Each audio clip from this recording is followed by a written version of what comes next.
जी sir, एक बार फिर आपका बहुत बहुत स्वागत करते हैं। आज हम लोग class 10th physics lesson number 10, हालांकि आपके साइंस की किताब में लेसन नंबर 10 बनाया है और आज हम लोग पढ़ने वाले हैं। तो आइए शुरू करते हैं हम लोग। आज सबसे पहले फिजिक्स में जो पाठ का नाम है परावर्तित और अपवर्तन, यही पाठ का नाम है प्रकाश का परावर्तन अपवर्तन। पहले तो मैं आपको बता दूं कि प्रकाश जब भी पूछेगा तो आप कह सकते हैं कि प्रकाश वह होता है जो वैद्युत चुम्बकीय तरंगों के रूप में चलता है, और जब प्रकाश हमारी आंखों पर पड़ता है तो हमें दिखाई देता है, तो हमें वस्तुएं जो होती है वह दिखाई देती है। तो सबसे पहले तो डिफिनेशन हम लोग प्रकाश के ही देखें। प्रकाश एक प्रकार का ऊर्जा होता है जो वैद्युत चुम्बकीय तरंगों के रूप में चलता है, और जब प्रकाश हमारी आंखों पर पड़ता है तो हमें वस्तुएं दिखाई देती है। उसके बाद से जो प्रकाश होता है इसका क्या क्या गुण होता है, तो आप कम से कम 7-8 गुण तो बता ही सकते हैं कि प्रकाश का ये गुण होता है। पहला आप हम बता सकते हैं कि प्रकाश के गुण में अगर कोई कहता है तो आप कह सकते हैं कि प्रकाश के निम्नलिखित गुण होते हैं। पहला आप कह सकते हैं कि प्रकाश वैद्युत चुम्बकीय तरंगों के रूप में चलता है, यानी वैद्युत चुम्बकीय तरंगों का मतलब होता है कि प्रकाश में वैद्युत और चुंबक दोनों का गुण पाया जाता है। तो पहले यही बात हुआ, प्रकाश वैद्युत चुम्बकीय तरंगों के रूप में चलता है। दूसरा आप कह सकते हैं कि प्रकाश निर्वात में चल सकता है, और निर्वात में प्रकाश की चाल 3×10⁸ मीटर प्रति सेकेंड होता है। ये सबको याद होना चाहिए कि जो निर्वात होता है, प्रकाश निर्वात में चलता है और निर्वात में प्रकाश की चाल 3×10⁸ मीटर प्रति सेकेंड होता है। जिसे आप कह सकते हैं कि प्रकाश में परावर्तन के गुण पाया जाता है। परावर्तन का मतलब होता है कि जब प्रकाश हम लोग किसी चिकने तल पर डालते हैं तो ये टकरा करके वापस लौट जाता है, देख रहे हैं जैसे। तो ये कह सकते हैं कि प्रकाश में परावर्तन का गुण पाया जाता है। 4 नंबर कह सकते हैं प्रकाश में अपवर्तन का गुण पाया जाता है। अपवर्तन का मतलब होता है कि जब प्रकाश एक माध्यम से दूसरे माध्यम में जाते समय अपने मार्ग से विचलित हो जाता है। 5वां कह सकते हैं प्रकाश में वर्ण विक्षेपण का गुण पाया जाता है। वर्ण विक्षेपण का मतलब होता है कि वह 7 रंगों में टूट जाता है। प्रकाश में प्रकीर्णन का गुण पाया जाता है। प्रकीर्णन का मतलब होता है कि जब प्रकाश किसी माध्यम में जाता है तो फैल जाता है। प्रकाश में प्रकाश विद्युत प्रभाव भी पाया जाता है। प्रकाश विद्युत प्रभाव का मतलब होता है कि जब किसी धातु पर प्रकाश को डाला जाता है तो उस धातु से इलेक्ट्रॉन बाहर निकलने लगता है। प्रकाश में ध्रुवण पाया जाता है। ध्रुवण का मतलब होता है कि यह ध्रुवित प्रकाश को ध्रुवित प्रकाश में बदल देता है। ये कुछ रहा प्रकाश के गुण के बारे में, जिसको आप अच्छे तरीके से बता सकते हैं, देख सकते हैं। इसके बाद से अगला जो टॉपिक हमारे पास आता है वो अच्छी तरीके से आपको मालूम भी होगा, जिसका नाम होता है प्रकाश के आधार पर वस्तु का प्रकार। कोई आपसे पूछता है कि जो प्रकाश होता है इसके आधार पर जो वस्तुएं होती है कितने प्रकार की होती है, तो प्रकाश के आधार पर वस्तुएं तो कई प्रकार की होती है, जिसमें आप पहला कह सकते हैं दीप्त वस्तु, लुमिनियस बॉडी कहा जाता है अंग्रेजी में इसको। अगर दीप्त वस्तु कोई आपसे पूछे तो कह सकते हैं कि वह वस्तु जो स्वयं प्रकाश उत्पन्न करता है या जो चमकदार होता है उसे दीप्त वस्तु कहते हैं। उदाहरण में सूर्य भी आप कह सकते हैं, सूर्य भी अपने आप प्रकाश को उत्पन्न करता है। तारा भी कह सकते हैं, तारा भी प्रकाश को अपने आप उत्पन्न करता है। विद्युत बल्ब भी आप कह सकते हैं, ये प्रकाश को उत्पन्न करता है।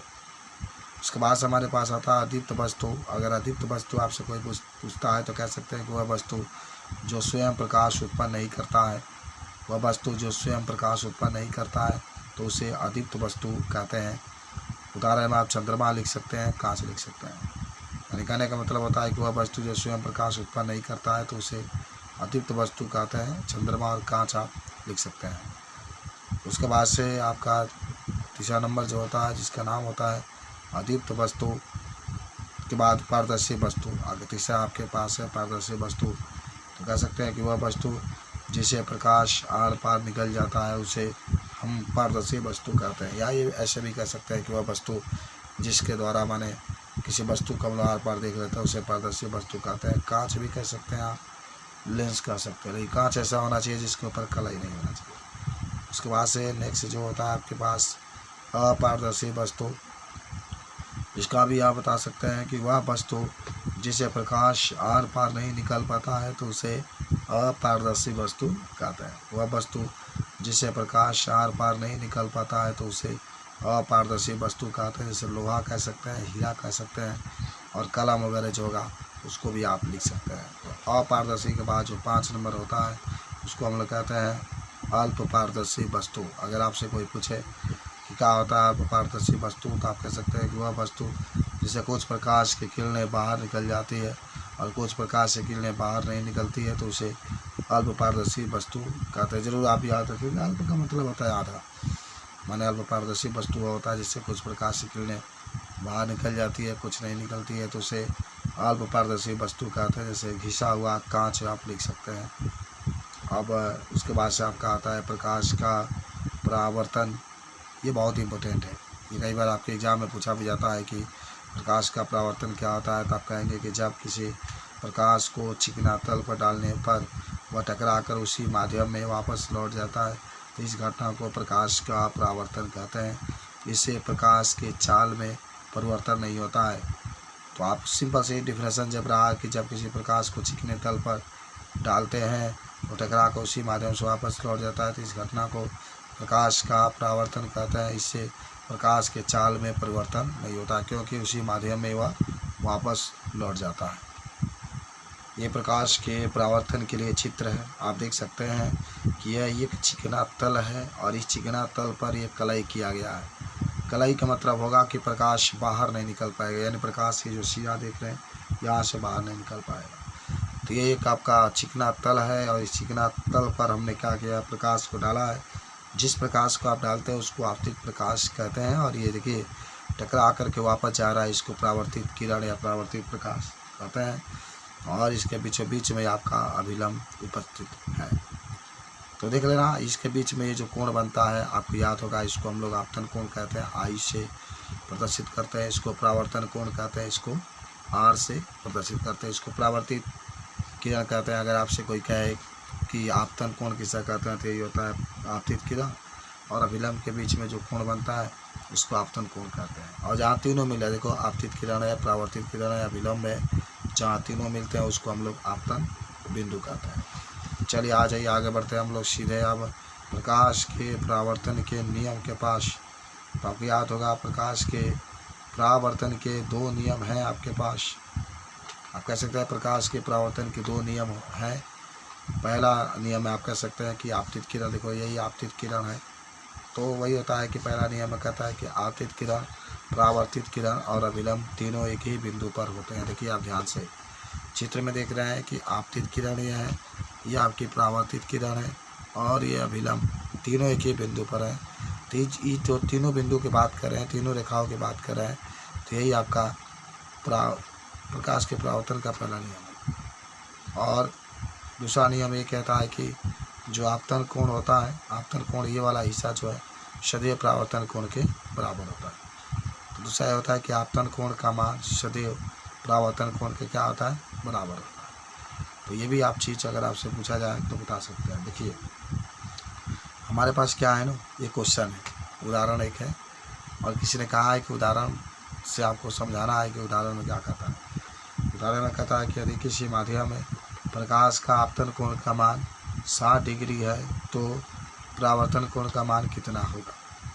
यदि किसी माध्यम में प्रकाश का आपतन कोण का मान 60 डिग्री है तो परावर्तन कोण का मान कितना होगा।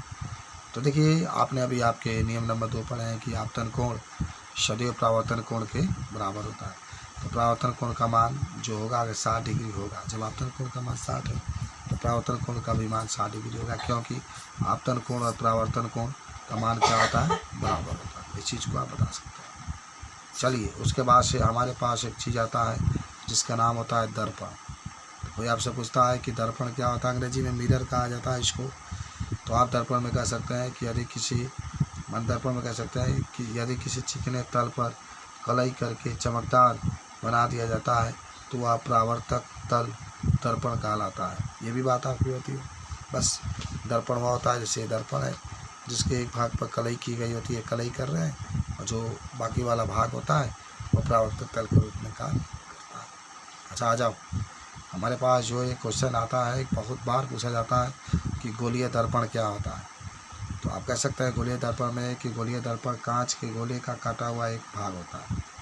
गोलीय दर्पण कांच के गोले का काटा हुआ एक भाग होता है जिसके एक भाग पर कलई किया गया होता है तथा दूसरा भाग परावर्तक तल के रूप में कार्य करता है।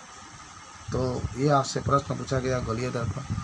तो छोटा सा डिफिनेशन आपका रहा, गोलीय दर्पण कांच के गोले का काटा हुआ एक भाग होता है जिसके एक भाग पर कलई किया गया होता है तथा दूसरा भाग परावर्तक तल के रूप में कार्य करता है। अभी जस्ट मैंने कहा कि आप एक दर्पण बनाएंगे इस तरीके से, इसके एक भाग पर कलई कर देंगे, दूसरा भाग जो होगा परावर्तक तल के रूप में कार्य करता है। उसके बाद से आ जाओ, दर्पण के प्रकार आपसे पूछा जाता है, देख रहे हैं दर्पण के प्रकार।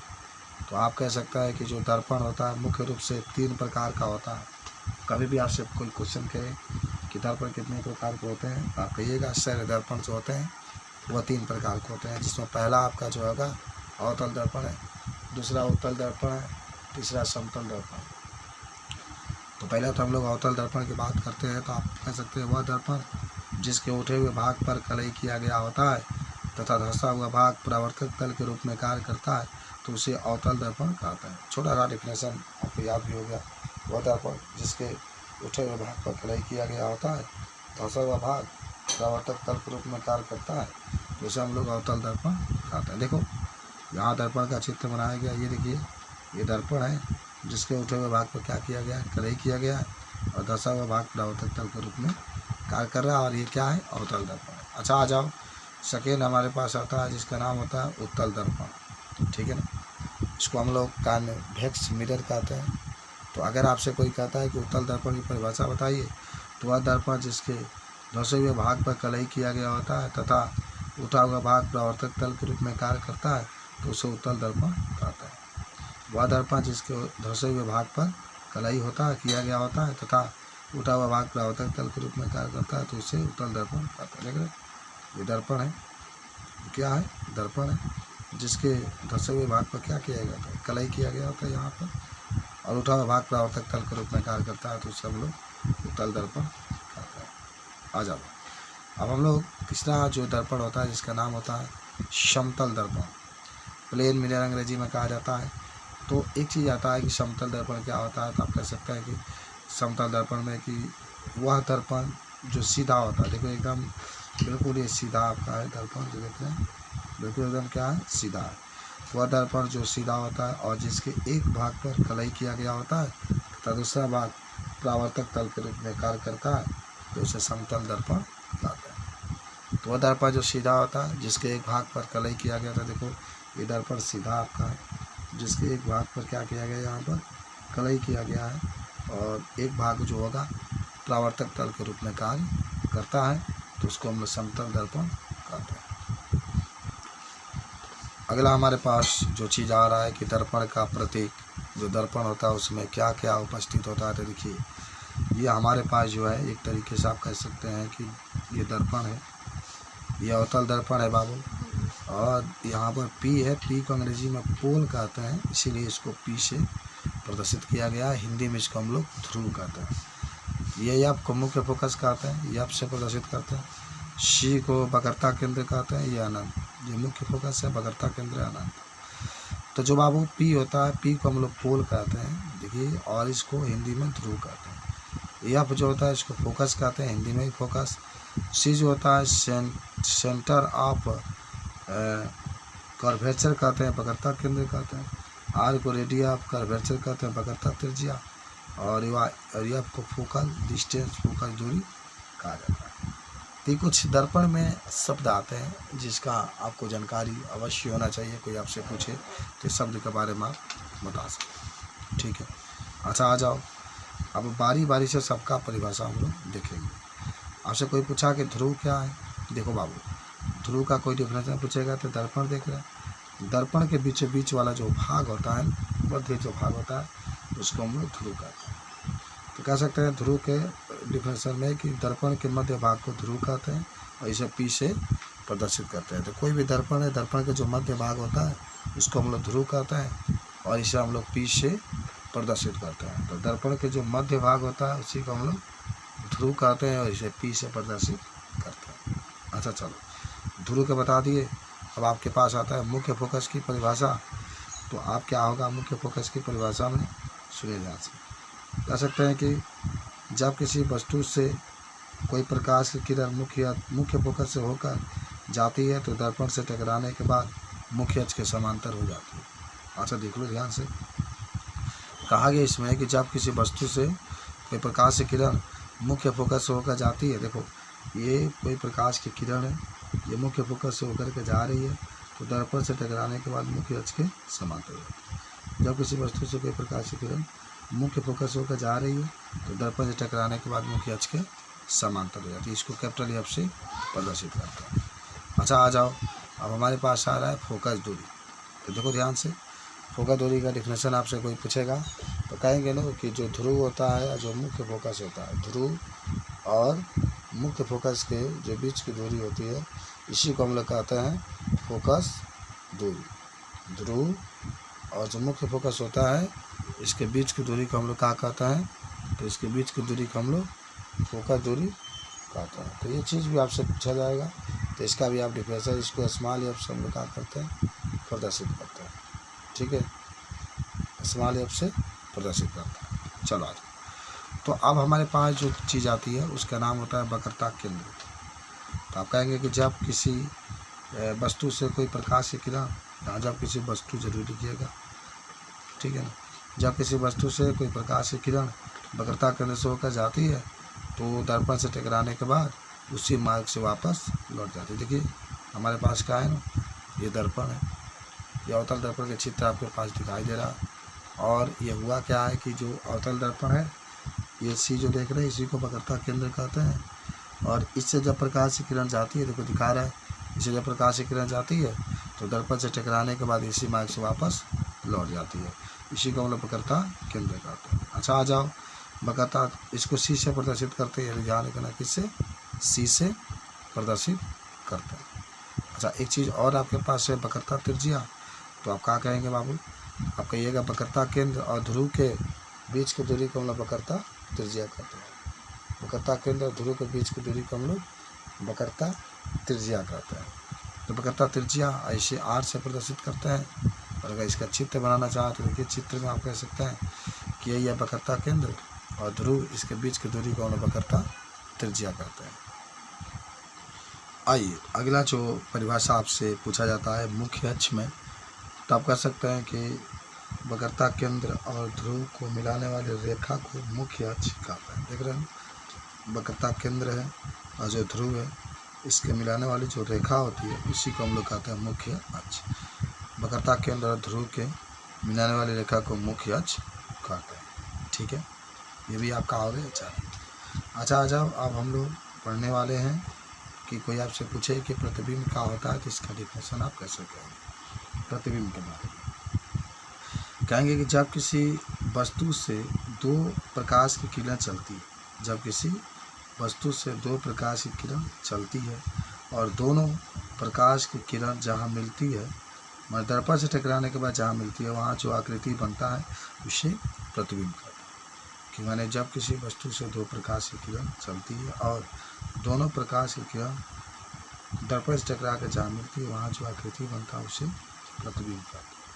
ये जो बना है आकृति जो देख रहे हैं, यहाँ से प्रकाश की किरण चल, यहाँ से, और जहाँ पर जाकर दोनों मिल रही है, उसी को हम लोग क्या कहते हैं, यहाँ पर जो आकृति बनेगी, जहाँ पर भी बनेगा, ये जा रही है टकरा करके मिल रही है, वहाँ पर जो आकृति बनेगा उसको हम लोग प्रतिबिंब कहते हैं।